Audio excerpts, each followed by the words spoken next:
talk about books and politics. First of all, books. And I'm going to start by reading you a passage out of a random Ray Bradbury book, which actually happens to be just the only Ray Bradbury book that I have on hand at the moment, which is really sad. I have a lot of books. I really should have more Ray Bradbury books. James Crusoe was in the club car of a train plummeting out of Chicago, rocking and swaying as if it were drunk, when the conductor, lurching by, glanced at the bar, gave Crusoe a wink, and lurched on. Crusoe listened. Uproars, shouts, and cries. That is the sound, he thought, of sheep in panic, glad to be fleeced, or hang gliders flung off cliffs with no wings. He blinked. For there at the bar, drawn to a blind source of joyous consternation, stood a cluster of men glad for highway robbery, pleased to have wallets and wits purloined, that is to say, gamblers. And this is just a random passage from a random story from a random book that I happen to have on hand. But everything Bradbury wrote was just beautiful. He wrote with passion, and he wrote with thought, and every word was carefully chosen. It's just always worthwhile to sit down with a Bradbury book. And Bradbury formed this triumvirate of my adolescence, these three science fiction giants. And I know Bradbury didn't think of himself as a science fiction author, but I've always thought of him as a science fiction author. He formed this triumvirate of science fiction greatness from my adolescence that included him and Asimov and Robert Heinlein. And I have to say that these three men formed so much of who I am that I'm eternally grateful to the books that these men created for helping me learn to think. And they're so completely different from each other. Bradbury wrote beautifully. Everything he wrote was just gorgeous. And Asimov wrote prolifically. Everything he wrote was just huge. He wrote science fiction and science fact. And the science fiction that he wrote was very cerebral. There weren't a lot of chase scenes. There wasn't a lot of violence. It wasn't incredibly exciting, but it was always incredibly interesting. And while the words themselves weren't poetic, the situations he put his characters in were generally poetic.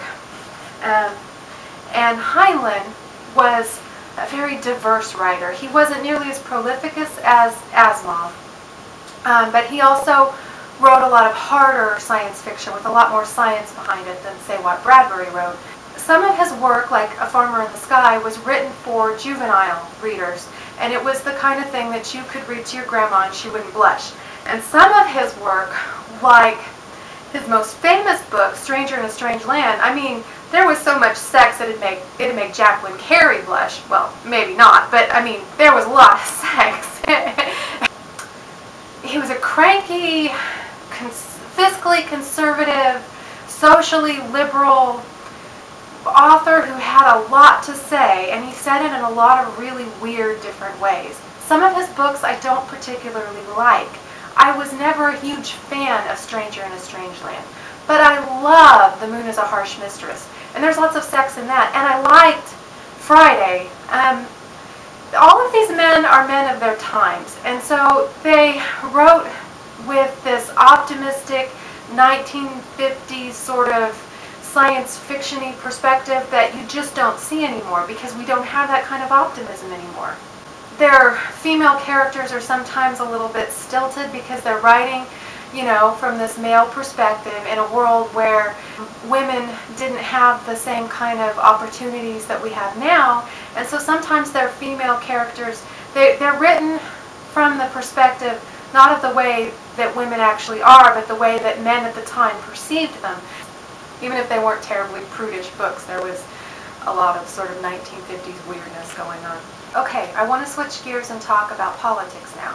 What we're supposed to have is a government of the people, by the people, for the people. What we actually have is a government of the advertisements, for the politicians, by the corporations. It's ridiculous. I'm not being unpatriotic here, I'm just saying that this political environment is toxic. It seems like everybody in Washington is more concerned about staying in office than actually doing a good job while they're there.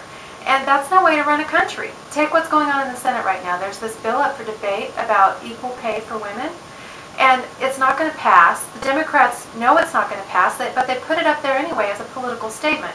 And Republicans Republicans, even if they agree with the basic premise of the bill, aren't going to vote for it because voting for it would be political suicide. So they aren't actually doing anything. They're just putting on a show.